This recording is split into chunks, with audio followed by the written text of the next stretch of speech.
What's going on, YouTube? What's going on, Kansas City? And what is going on, everybody? And welcome to the Beat of KC. My name is Lucas Murphy, and oh my gosh, we lost to the Missouri Tigers. Unbelievable. And let me tell you, ladies and gentlemen, the Missouri Tiger fan base has let me know in my comment section, and it seems like on every social media platform that I am attached to, that the Missouri Tigers have won, which I do really, truly appreciate the banter. Obviously, I think as a fan of a sport, if you're going to dish out the trash talk, you have to be able to take it. And so I do appreciate all the Missouri Tiger fans reminding me that the Jayhawks lost to the Tigers. I still think it's pretty cool, no matter what fan base you're rooting for. I think it just shows you to the extreme of what this border war is all about. The fact that a kid, a college student, had the opportunity to win $25,000 by kicking a field goal, and instead he chose to turn right and launch the football at the KU bench. I mean, even as a Jayhawk fan, props to that dude. That's mad. That's mad crazy. And the fact that you were willing to sacrifice $25,000 to extend this border war, I think that's just phenomenal, man. So props to you. But as we kind of dive in, we're going to really just dissect how this game went. And I think the pendulum of this football game really swayed quite a bit. And at one point, it really kind of just stuck to the Missouri Tigers side. I think the Missouri Tigers had time of possession for like 40 minutes, some insane number. It felt like in the beginning, it was like Kansas just took hold of this football game and wasn't going to relinquish it. And then all of a sudden, it's like the wall cracked, and here came the Missouri Tigers, and they just broke through. And really, it felt like it was their time. It was their game, and it just felt like at some point the dam was going to break and the water was just going to come through, and it did. I'm very proud of the Kansas Jayhawks. I'm proud of this football team, where this team is headed. Jalon Daniels played really well. He did have some mental mistakes. He did have some actual mistakes on the field. But I think, too, it just shows you that this team's ready to compete as well in the Big 12. And I really think that is what I took from this entire football game, is that both sides really kind of prepared themselves for what is coming up in conference play. I think the Kansas Jayhawks are even more prepared for what is going to be Big 12. I think the Missouri Tigers now are staged to potentially have a little bit more success, having faced a well-rounded Kansas Jayhawks team, and them coming out on top really builds momentum as they head into SEC play. So I really think both teams benefited from this football game, although one had to take the loss, and it was the Jayhawks. Now, the final score was Missouri Tigers 42, Kansas Jayhawks 31, and I really think the most important thing to remember is that the Tigers overcame a 21-6 first quarter deficit, and they ended up edging out the Jayhawks. I guess it really wasn't edging it out, but if you really watched the football game, it really did edge it out. I mean, a few key mistakes there late in the football game created the score 42-31, but it really wasn't that wide of a spread of a win, it felt like. It came down to a very late, big-time rush, touchdown, and then it really kind of came down to a significant interception on the sideline. So we'll jump in, kind of break this down quarter by quarter. The first quarter, the Missouri Tigers jumped out early. Man, it was just a phenomenal offensive drive from the Tigers. Hardy is a beast, ladies and gentlemen. That dude is beast mode on the football field. He was able to just thump dudes, and it felt like Kansas could never stop him on that initial tackle. It was almost like the initial tackle was just a deflection, and then it took other defensive players to come in and really stop him. But I can't tell how many times he broke that first initial tackle and just kept trucking along. The Kansas Jayhawks would storm back with a touchdown pass. I believe the first one was to Deshaun Hanukkah. It was really a good connection from Jalon Daniels and Hanukkah in this game. And then immediately following that, the Missouri Tigers would fumble the football, would drop the football on a very explosive tackle. The football would pop out, and we would return it for a touchdown. And then a QB sneak from Jalon Daniels would really put this score to 21-6. And so I really do believe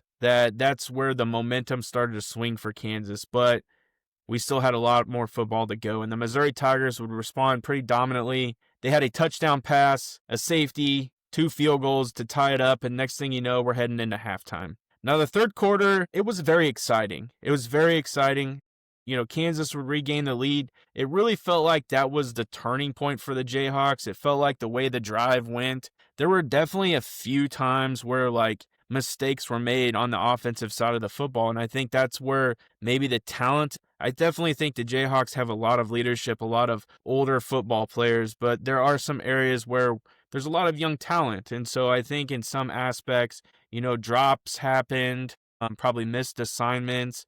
There were times where it just felt like the Jayhawks couldn't move the football, and then out of nowhere they would snap off, a deep pass or whatever it may be. There was just a lot of kind of mismatchy type of things that would happen where the Missouri Tigers seemed like when it was time to flip that switch, they clicked it on and they went with it. So obviously the third quarter, we would regain the lead with a field goal, but the Tigers would strike back pretty quickly with a 75-yard drive. And then the fourth quarter happened, and Kansas would take a late 31-28 lead. I didn't feel like that was going to be safe, just the way the defense was playing all day. It felt like they were bending, and then eventually it would break.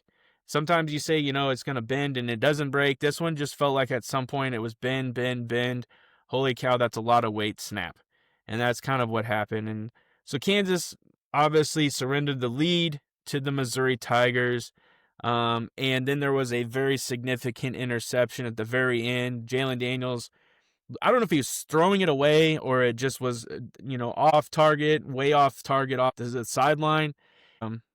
Missouri defender snatched that ball out of the air, was able to get his feet down, drag it out, and win the football game for them. It was pretty incredible. Bo Perbula, the Missouri Tiger quarterback, delivered a stellar performance, went 30 for 39, had 334 passing yards with 3 touchdowns and 0 interceptions. And I think that 0 interceptions is probably what most Missouri Tiger fans are going to be excited about. Heading into this football game, I think that they knew he could run the football, and that was apparent in this game. The fact that he was able to throw for 3 touchdowns really, I think, took the Missouri Tigers' belief in him to another level. They now know that he can throw the football.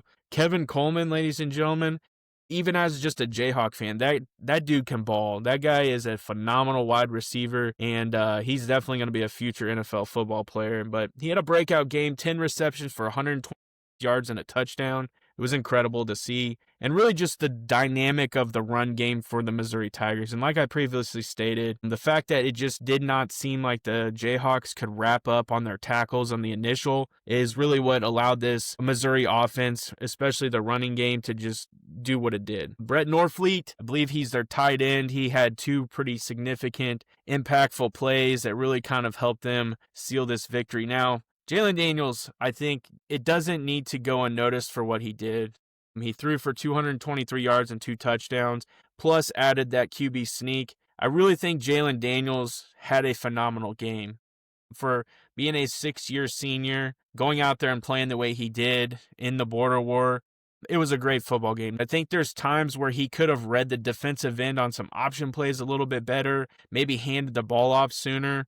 And so it's some areas to definitely improve, but for the way this game went, I just cannot complain at all, other than the fact that we didn't win this football game. I was pretty happy with, for where we were at. Now this clash, this border war, marked its 121st edition. It is a long-standing event, as we know, but this is the first time that these two teams have met since 2011, really since the Missouri Tigers joined the SEC, and we've seen these two teams kind of battle it out in basketball, but this is the first time in football that we've seen that happen. And so, yeah, I really am kind of interested to see kind of what your all thoughts are down in the comment section. Let me know what you thought about this performance. Jayhawks fan and Missouri Tigers fans. I know, obviously, the Tiger fans are going to keep rubbing it in. I still want to find that guy that said they were going to win by 50, because obviously that didn't happen. I knew it was going to be a better football game than that. I do think the final stats really heavily favored the Missouri Tigers. I believe they totaled 595 total yards to Kansas's only 200. And again, that time of possession is really what I think made this game go the way it did. I mean, the resilience of the Missouri Tigers, the fact that they were down and they were able to come back. I think also you're seeing that offensive breakout.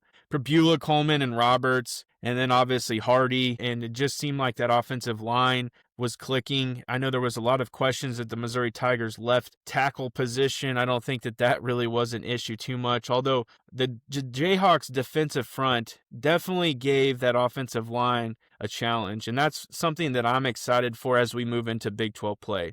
I really believe the Kansas Jayhawks defensive front and really the defense as a whole is going to continue to improve. We are still sustaining a decent amount of injuries on that defense. It was really, really good to see Bengali Kamara out there.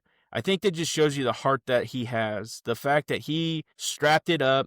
We didn't know if he was going to be able to play. He goes out there and gives one hell of a performance for the Kansas Jayhawks, even though he's dealing with a knee injury. I'm super glad that he's a part of this Kansas program and was able to kind of give it everything he had to try to win this football game in this big rivalry. So I do really appreciate that, and I really think too there's a lot of positives on this defense, especially with all those injuries. You're seeing some younger guys step into roles that maybe they weren't expected to step into right away, and so I think that you're able to see that. So I'm really, really intrigued for this Big 12 season to kick off. The Kansas Jayhawks will open against West Virginia. We do have a bye week in between this Missouri Tigers game and the West Virginia game, but that'll give us time to heal. That'll give us time to really prep for West Virginia, who's kind of not probably the best team in the Big 12, so it'll be a good start to the Big 12 season, and I'm really looking forward to it. I appreciate you all checking out this video. Let me know down in the comment section, like I said, what are you guys excited to see? It doesn't matter if it's Missouri or Kansas. Let me know down in the comment section, how excited were you for this football game? Make sure you guys smash that subscribe button, smash that like button, and I end every video the exact same way. Have a good day.